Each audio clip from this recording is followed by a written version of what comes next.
Hi, I'm back.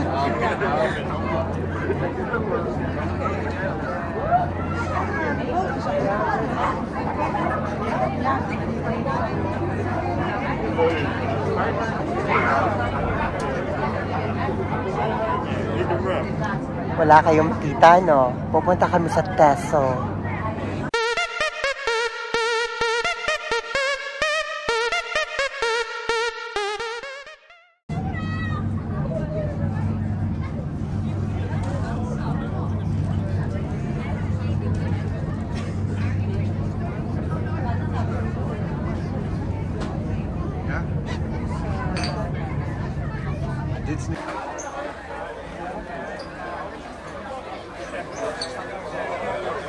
Nandito kami sa boat ngayon, papuntang Teso.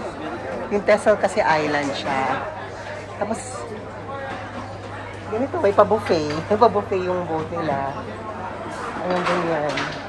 Pero may bayad yan, syempre.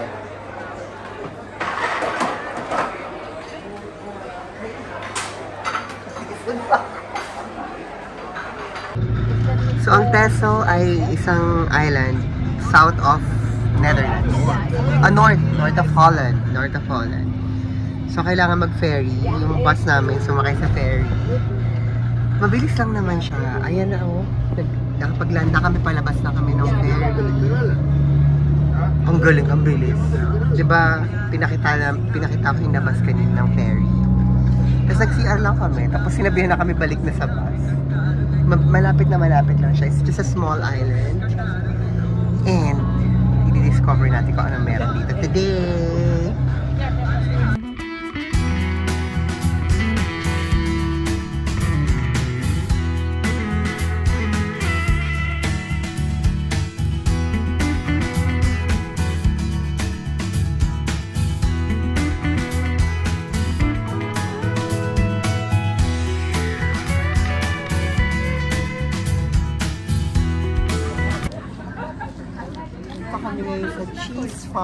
Cheese factory, no?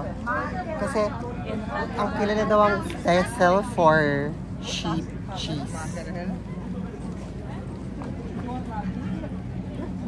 Pero chicken yan. Manok.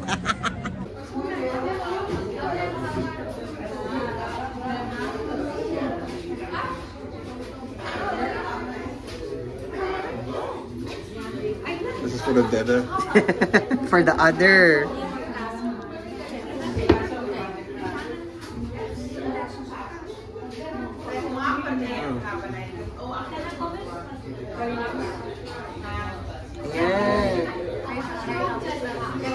Hello.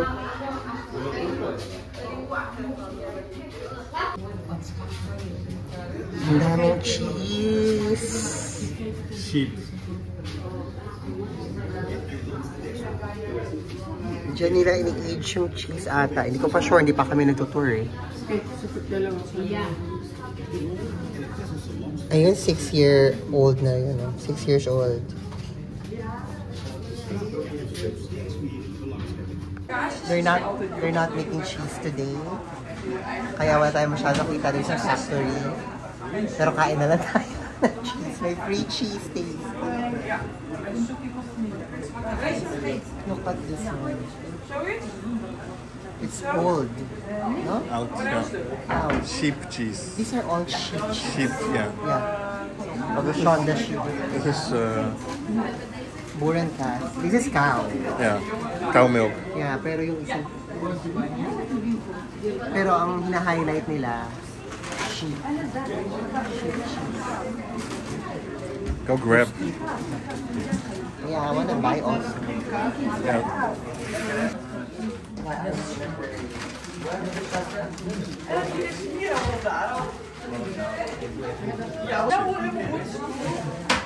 Sorry. Which one is the sheep? This one? Left. This one is sheep. Yeah. Okay. Goat. Goat. Oh. Cow middle and cow with bones. Okay, alright. Great, thank you. This is the goat cheese. Sheep. Ah, sheep cheese.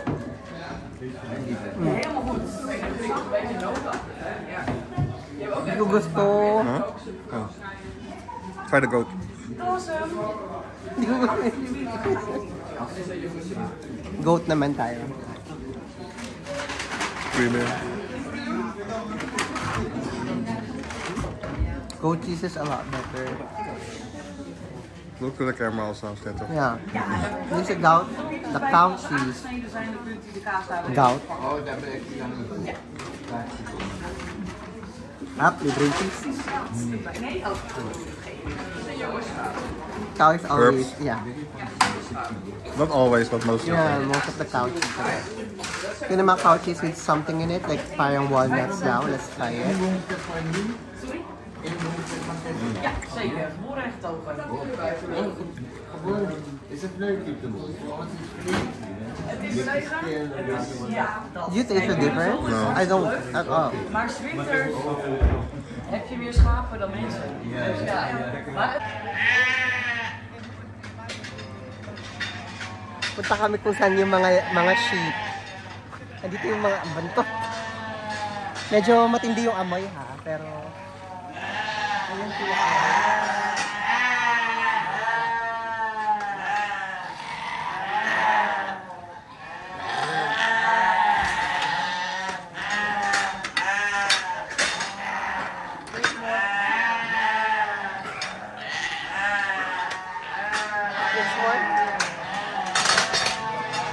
These aren't noisy. yeah, tahimik lang itong mga to. Why are they quiet? Why Itong aren't isa. you? Why aren't you? Itong sa kabilang side, tahimik. Yung kabilang ingay. Oh, tahimik na sila. But they're different sheep, eh? Are they? Galing. There's a stack of hay.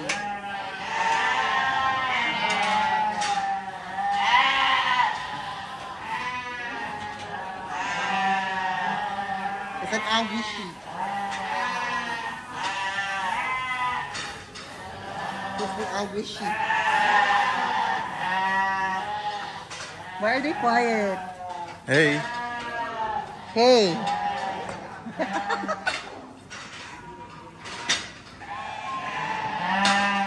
Is that dead? The sheep there? Yeah, Is the sheep there a statue? yeah. Doesn't what I'm saying to you already answer your question? It's a statue. Bantot! Ang bantot dito. I don't know why you want to stand here. I guess the house there is where they keep the shit. Yeah, I don't want to be here. Bantot. Hindi ko nagustuhan yung sheep cheese. Kaya bumili na kami ng ice cream made out of sheep's milk. Locally produced daw ito. Tapos yung flavor niya, down dorn. Down dorn? Down dorn. Down Dorn.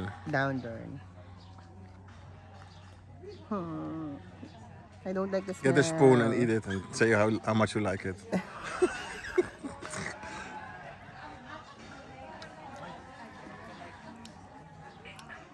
What are you doing? It's not lekker. It's not yummy. Sarap? Sarap? Parang siyang may alak na hindi mo maintindihan. It's like sour milk. Parang siyang yogurt. Sarap? No, hindi siya sarap. I eat everything. Oh, you eat everything. Yeah. Sorry, down turn flavor. Hindi ko gusto. Ayun na experience namin dito sa cheese factory. Maliit lang siya na family-owned na cheese factory. Tapos nagfo-focus sila daw mainly sa pagpo-produce ng sheep cheese. Pero meron din sila mga cow cheese. Unfortunately, hindi ko nagustuhan yung... Hindi ko lang bet siguro yung lasa ng sheep cheese kaya hindi kami bumili. Binili lang namin yung ice cream na locally produced na gawa rin sa sheep cheese na ang flavor ay down dorn. Basta isa sa mga ganon. Isa yon. Ang down dorn pala ay sea berry. Sea berry yung flavor ng ice cream na hindi ko rin nagustuhan. Lasang yogurt na weird. Parang, imagine mo yung yogurt na finrozen mo, tapos parang nilagyan pa siya ng konting alak, ganon. So, medyo, hindi ko na siguro gusto. Pero maganda, okay naman yung experience dito sa, sheep farm, sa cheese factory na pinuntahan namin. Pero for sure, makakapunta pa ako ng ibang cheese factory next time.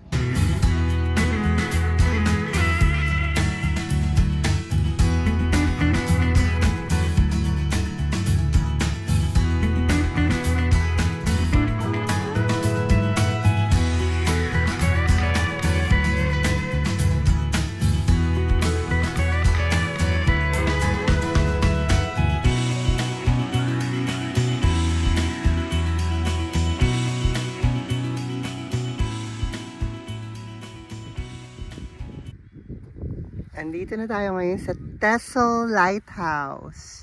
Ang spelling ng Texel is T-E-X-E-L-S ha, Texel. Ito yung lighthouse niya dito sa Coxdorp. Ang tawag sa town na to ay Coxdorp. Sorry, pero yun ang pangalan niya. Bakit ba? Ayan, naglalakad kami ngayon dito. This is a dune, right? Yeah. So yung nilalakaran namin dito ngayon, June. Kasi sa kabilang side, dagat na. Pakita ko mamaya. Pagod na ako. Ang taas niya. Tapos aakitin ba namin yan? Ewan ko kung aakitin namin. Pero ayan na yung dagat. There. Yun yung dagat niya.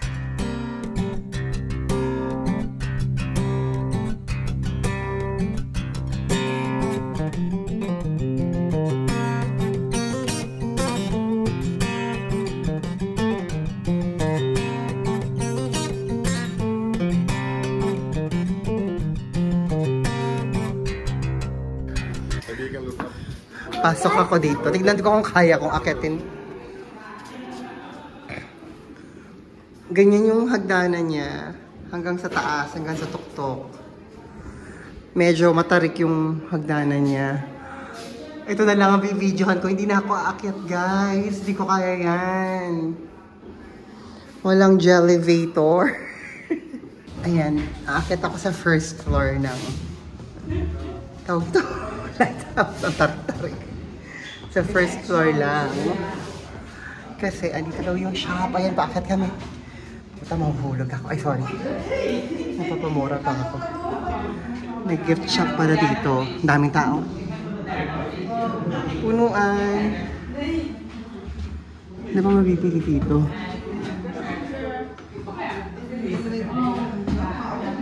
Ayan sila. Mga tao sa loob ng shop. Ito yung video dito sa first floor. Sa loob ng lighthouse. Diyos ko, first floor pa lang inakit ko, nag-hingal na. Diba? Ito yung loob niya. Yan, katulad dun sa stairs. Kanina. Tapos meron siya mga tinda. Ayan. Ito sa labas. Na view. Ayan yung dagat. Ito yung kabilang view. Yan yung mga bahay dito malapit sa sa lighthouse.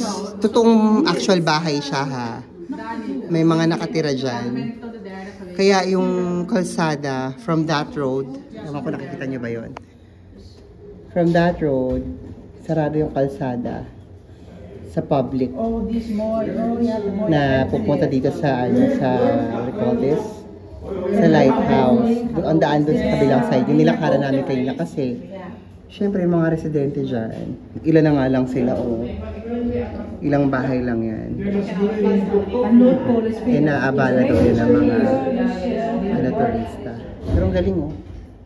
Yan yung kabilang side ng view. From the lighthouse. Parang mas masukot yung view.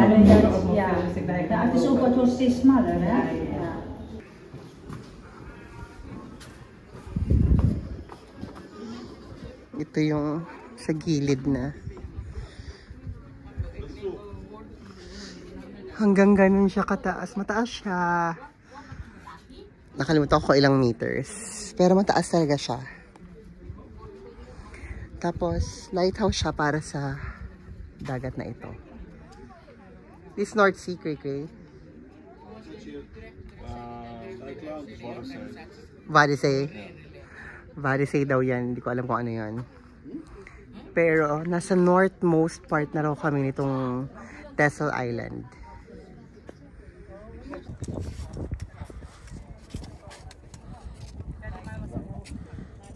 Tignan nyo, ito yung lakaran namin kanina. Hanggang doon yung dune. Okay, those are dunes as well, right? Yeah. Yeah, all the way up there. Paikot yan sa paligid dun. Wala sila ditong, ang ingay! Wala sila ditong wala sila ditong hills, walang bundok, pero may mga dun sila. Ang ingay! Let's go. Let's walk. Left.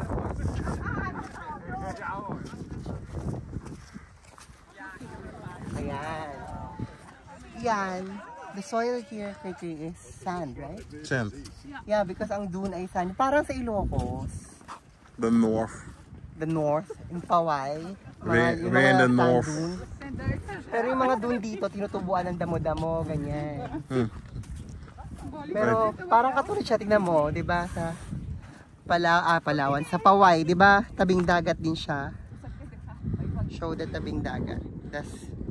It's like that in Paway. Tabing dagat and then... You asked me to show the tabing dagat. What's that? Tabing dagat.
Wasp.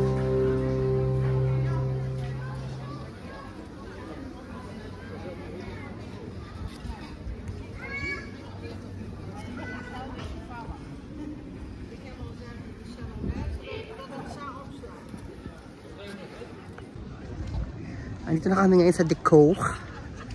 Yung parang small town nila dito sa island. City center ito, itong nilalakaran namin. Hanap muna kami ng makakainan ng lunch. Gusto ko itry yung Texel lamb.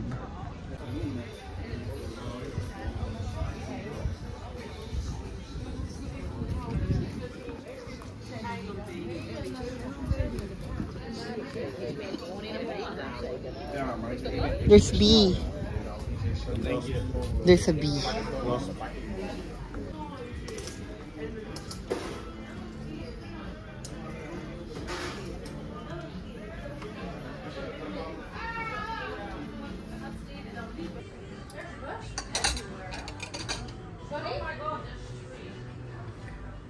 Medyo fail yung pag-try namin dito sa Quinty's Brasserie.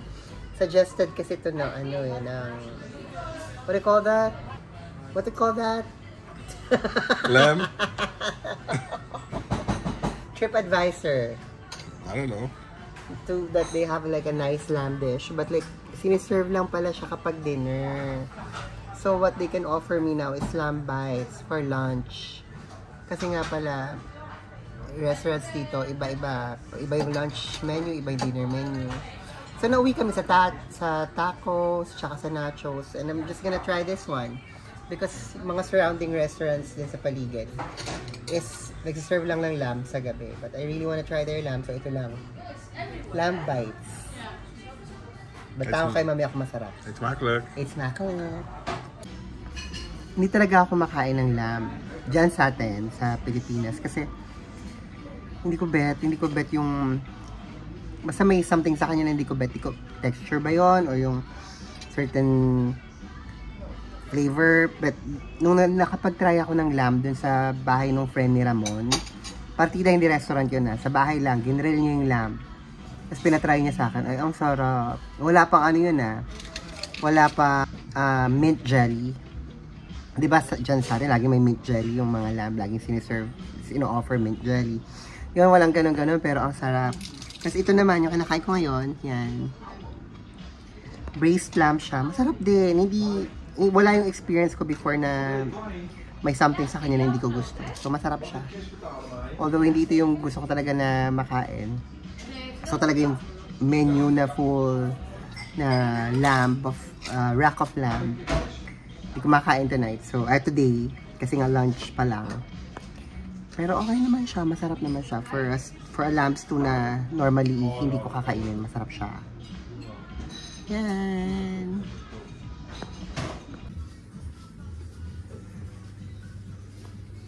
Dined off na naman.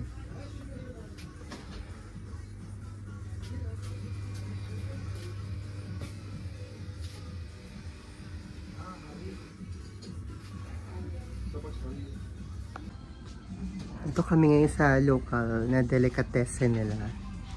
Ito try pa rin namin humanap ng cheese na magugustuhan na namin. Ayaw namin pumayag na wala kaming cheese na may uwi.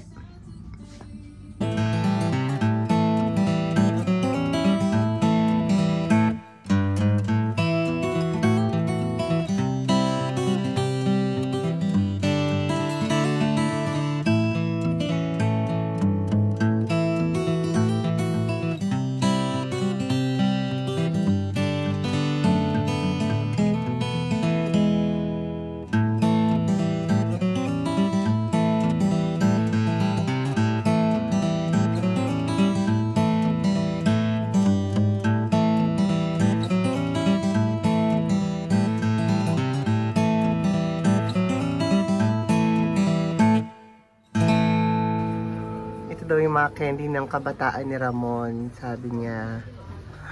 May ganito rin tayo dati Yung mga ganitong candy, yung mga cherry flavor na candy. Tsaka ito bubble gum. Kasi itong bubble gum na to, di ba nabibili natin ito nakalagay sa jar. Candies when he was young. They also have different kinds of like chocolates. Ang sasarap. Ja, en ik wil echt zo'n kleine meer. Nagtatakaw matako. Grote zijn wel zo. Nagtatakaw. Should we get?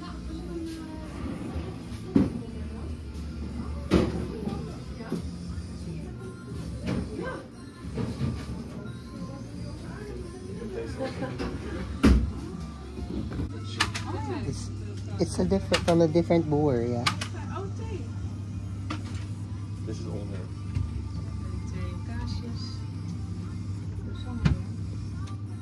Pwede na. This older? Ja.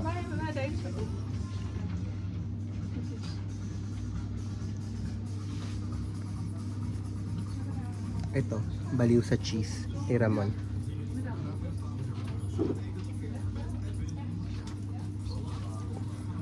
Very salty. The old one is very salty, yeah. Libre ulit ang tikim ng cheese. What is your cow? This one your cow. Yeah. We have to do cheese. Do you like anything? Well, I guess the maple syrup whiskey. Uwi na kami.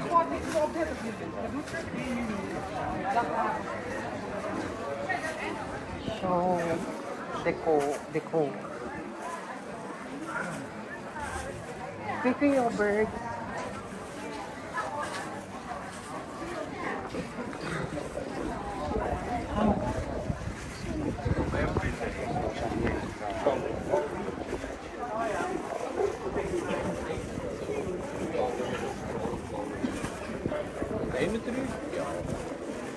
Para siyang ano talaga, no? Little town.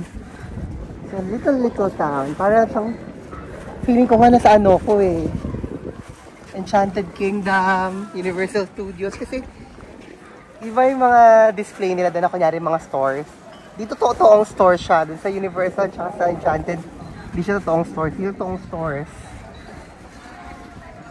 Bili kami ice cream. Oh, let's get ice cream. Yeah. Okay. The church. Two. Okay. Do it. Hi. Pauwi na kami kasi ang last trip pala ng boat is 5 p.m. Actually, itong trip na to, sumali lang kami sa tour. Bumili kami ng tour. So, tawag dito, we are at the mercy of the schedule. So, may bus kami the entire time. So, dinala na lang kami sa different places. Kaso, alam niyo naman pag tour, limited yung time. So, hindi namin talaga totally naikot yung TESO. Although napuntahan namin yung normal na pinupuntahan dito, mga cheese farms, cheese factories. Napuntahan namin yung lighthouse. Sasa punta kami sa De Koch na town. But there's more about TESO and there's more to see in TESO. And Ramon and I were saying na dapat next time balik kami dito and we'll stay for like a night or two para ma-enjoy talaga yung island. Kasi siya puntahan pala talaga to ng mga gusto magbakasyon. Kanina may nakausap pa akong Pinay, nagka-camping sila ngayon dito. Tapos yung beach daw pinupuntahan, although syempre bilang Pinoy mataas ang standard natin sa beach, pero maybe in the future, hopefully makabalik kami dito on our own, yung gawa kami sarili naming schedule. So yun lang for now. Doy-doy, until next time. Say doy-doy.